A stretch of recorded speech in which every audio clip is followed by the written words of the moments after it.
হযরত ইমাম তবারি রহমতুল্লাহ আলাইহি মিনাল্লাহি নূর দিয়ে বলেছেন, নূরি হাদা নূরি নূরি মুহাম্মদ মুস্তাফা সাল্লাল্লাহু আলাইহি ওয়াসাল্লাম। বলি আল্লাহু আকবার। এই নূর দ্বারাই আমাদের শ্রেষ্ঠ রাসূল হযরত মুহাম্মদ মুস্তাফা সাল্লাল্লাহু আলাইহি ওয়াসাল্লামের কথা আল্লাহ তাআলা এই আয়াতে বলেছেন।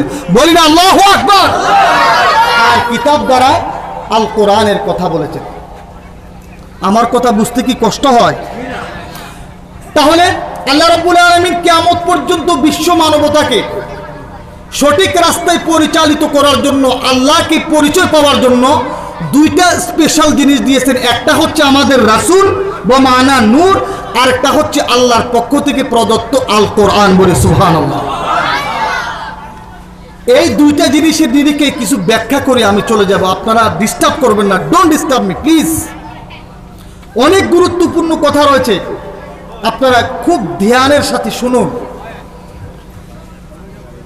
তাহলে আমাদেরকে আল্লাহ রাব্বুল আলামিন শুধু মুসলমানদের জন্য নয়, মুহাম্মদ সাল্লাল্লাহু আলাইহি ওয়াসাল্লামকে আজ থেকে প্রায় 1500 বছর পূর্বে মক্কার জমিনে কুরাইশ বংশে মা আমিনার গর্ভে সেই মহান রব্বুল আলামিন আমাদের রাসূল সাল্লাল্লাহু আলাইহি ওয়াসাল্লামকে প্রেরণ করেছেন বিশ্বজগতের মানুষকে অন্ধকার জগৎ থেকে আলোর জগতে আনার জন্য। বলেন আল্লাহু আকবার। নূর সম্পর্কে, আমাদের রাসূল সম্পর্কে আমি কিছু আয়াত দিয়ে আমি আপনাদেরকে বুঝাইতে চাইব মহান রব্বুল আলামিন বিশ্ব জগতে মুহাম্মদ সাল্লাল্লাহু আলাইহি ওয়াসাল্লামকে কেন প্রেরণ করেছেন। নাম্বার 1, ইউ নোটেড, আপনারা নোট করে রাখুন। এই নূর, যে নূর দ্বারা আমাদের রাসূলকে মুরাদ নিয়েছেন মুফাসসিরিনে কেরাম। আল্লাহ রব্বুল আলামিন জানিয়ে দেন সেই আমাদের রাসূলের ব্যাপারে, ইন্না আরসালনাকা শাহিদান ওয়া মুবাশশিরান ওয়া নাযীরা।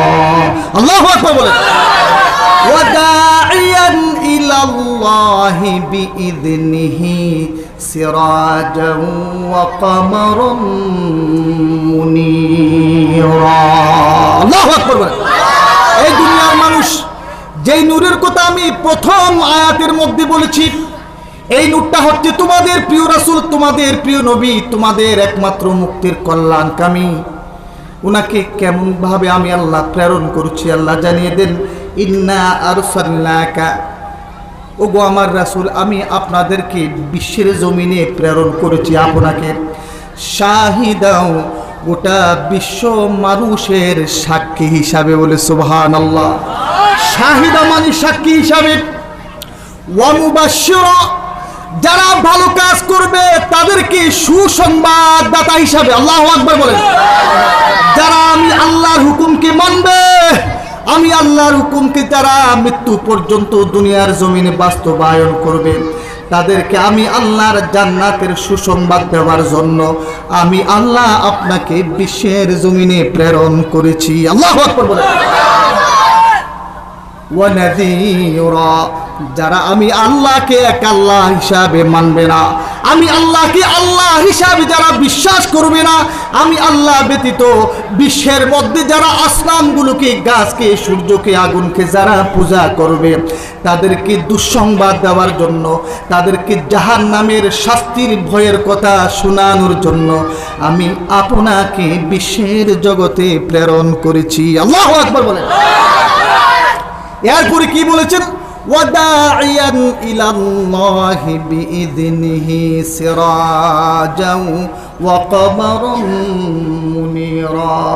এ আমার প্রিয় হাবিব, আপনাকে আমি সত্যের আলোকবর্তিকা রূপে বিশ্ব জগতের সকল মানুষদেরকে আমি আল্লাহর প্রতি দাওয়াত দেওয়ার জন্য, আমার মনোনীত ইসলাম ধর্ম গ্রহণ করার জন্য আমি আপনাকে বিশ্বের জমিনে প্রেরণ করেছি। আল্লাহু আকবার। আর কেন প্রেরণ করেছেন আল্লাহ রব্বুল আলামিন জানিয়ে দেন, আনি ইবুদুল্লাহ ওয়াজতানিবুত তাগুত। এই জন্যই প্রেরণ করেছি গো রাসূল, সারা পৃথিবীর মানুষ যেন আমি আল্লাহর ইবাদত করি, আমি আল্লাহর হুকুম গুনি মানে, গায়রুল্লাহ থেকে যেন তারা বিমুখ হয়ে যায়, গায়রুল্লাহর পূজা যাতে তারা না করে, আমি আল্লাহর ইবাদত করার দাওয়াত দেওয়ার জন্য আপনি রাসূলকে আমি প্রেরণ করেছি। বলে সুবহানাল্লাহ, নারায়ে তাকবীর। এরপরে ভাইরা আমার, আমাদের রাসূল সাল্লাল্লাহু আলাইহি ওয়াসাল্লাম যখন মক্কার জমিনে আল্লাহর অশেষ কৃপায় যখন জন্মগ্রহণ করলেন, 40 বছর পর্যন্ত সারা পৃথিবীর সমস্ত বাচ্চাগুলি মায়ের কোল থেকে নিয়ে শৈশব কৈশোর যৌবনে পদার্পণ করার পরেও সাবালক এবং মধ্যবয়স্ক এবং বৃদ্ধ অবস্থা পর্যন্ত যত ধরনের কুকর্ম করে আল্লাহ রব্বুল আলামিন বিশ্বের জগতে এমন একজন নবী প্রেরণ করেছেন শেষ বেলায়, যেই নবীর কুল থেকে মৃত্যু পর্যন্ত বিশ্বজগতের কোনো ঐতিহাসিক, কোনো সায়েন্টিস্ট, কোনো দার্শনিক, কোনো বিজ্ঞানী, অন্য কোনো ধর্মগুরুরা আমাদের রাসূলের জীবনের উপরে এই পর্যন্ত একটা কলমের দাগ বসাইতে পারে না। বলি আল্লাহু আকবার। ভাইরা আমার, আমাদের রাসূলের চরিত্রের ব্যাপারে মহান রব্বুল আলামিন কোরআনে কারিমে আগে এক্সপ্লেইন করে দিয়েছেন। ভাইরা আমার, ওই দিকটা আমি পরে বলবো। আর আমাদের রাসূলকে আল্লাহ রব্বুল আলামিন কেন প্রেরণ করেছেন আল্লাহ জানিয়ে দেন, ওয়ামা আরসালনাকা ইল্লা রাহমাতাল লিল আলামিন। বলে আল্লাহু আকবার। এই গো রাসূল, আমি আপনাকে কেন প্রেরণ করেছি জানেননি? এই পৃথিবীর মানুষ তোমরা শুনে রাখো, আমি আল্লাহ কোরআন দ্বারায় তোমাদের রাসূলকে বিভিন্ন কারণে বিভিন্ন বিষয় আমি প্রেরণ করেছি। এর মধ্যে অন্যতম বিষয় হচ্ছে তোমাদের রাসূলকে আমি এই জন্য প্রেরণ করেছি, আমি আল্লাহ হচ্ছি গোটা বিশ্ব জগতের রব, আর তোমাদের রাসূল হচ্ছে গোটা বিশ্ব জগতের সকল সৃষ্টির জন্য রহমত। জোরে জোরে বলি সুবহানাল্লাহ, নারায়ে তাকবীর। ভাইরা আমার রাসূল শুধু মানুষের জন্য রহমত নয়, জঙ্গলের পশু পাখির জন্য রহমত নয়, সমুদ্রের মৎস্যের জন্য রহমত নয়, আসমান জমিন গ্রহ নক্ষত্র চন্দ্র সূর্য আরশে কলম আরশে আজিম লৌহে কলম লৌহে মাহফুজ জান্নাত জাহান্নাম আল্লাহর সকল সৃষ্টির জন্য আমাদের রাসূল হচ্ছে রহমত। বলি সুবহানাল্লাহ, নারায়ে তাকবীর। এটা হচ্ছে রজবের মাস। আজকে রজবের সম্ভবত 27 তারিখ। এটা রজবের মাস। খারাপ লাগতেছে না আপনাদের? বুঝেননি আমার কথা? বুঝেননি ভাইরা? বুঝবেন না, বুঝলে আপনারা কিছু নিতে পারবেন না। শোনার জন্য নয়, বুঝার জন্য বুঝেন রাসূল কত দামি, কত দামি জিনিস দামি সৃষ্টির হেদায়েতের জন্য আল্লাহ তাআলা প্রেরণ করেছেন। এই ব্যাখ্যাটা আমি দিতেছি, বলেন আলহামদুলিল্লাহ। আমাদের রাসূল গোটা বিশ্বজগতের সকলের জন্য কি রহমত। কি রহমত শব্দের অর্থ হচ্ছে দয়া। কি বলেন? জুড়ে বলেন কি? দয়া। এই রজব মাসের 27 তারিখ আল্লাহ রাব্বুল আলামিন আমাদের রাসূলকে ডাইরেক্ট মক্কা থেকে বাইতুল মুকাদ্দাস থেকে ডাইরেক্ট আল্লাহর বাড়ি দিয়ে গেছেন। বলি না সুবহানাল্লাহ, আরো জোরে বলি সুবহানাল্লাহ। ঠিক যখন সিদরাতুল মুনতাহায় যান আমাদের রাসূল বুরাকের মাধ্যমে, এরপরে জিবরাইল বলে, ইয়া রাসূলুল্লাহ, ইয়া হাবিবাল্লাহ, আমি জিবরাইলের এই 7ম আসমান থেকে সিদরাতুল মুনতাহা থেকে উপরে ওঠা আমি জিবরাইলের পক্ষে সম্ভব না। বলে সুবহানাল্লাহ। আমাদের রাসূল বলেন কেন? বলে আমি জিবরাইল নূরের তৈয়ারি। আল্লাহু আকবার কোন? আমি জিবরাইল নূরের তৈয়ারি। আপনি রাসূলকেও আল্লাহ তাআলা সর্বপ্রথম নূর হিসাবে সৃষ্টি করেছেন। বলে সুবহানাল্লাহ। যদিও পৃথিবীর মানুষকে হেদায়েতের নিমিত্তে মানব আকৃতিতে আপনাকে পাঠাইছেন, তবে আপনার প্রধান আসল সৃষ্টি হচ্ছেন আল্লাহর নূর দ্বারা আপনাকে প্রথম সৃষ্টি করেছে। বলে সুবহানাল্লাহ।